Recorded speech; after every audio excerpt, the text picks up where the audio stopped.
Robbing kim? Robbim Alloh. Dining qaysi? Dinim Islom.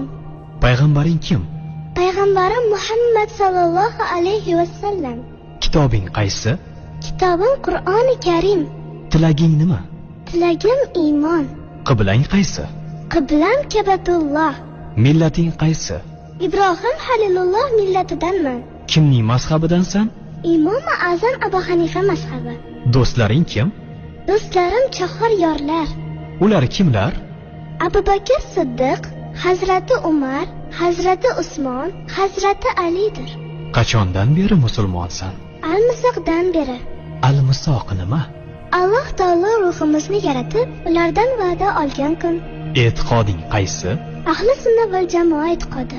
Kimni yaxshi ko'rasan? Alloh taoloni. Undan keyinchi? Payg'ambarimiz Muhammad alayhissalomni. Undan keyinchi?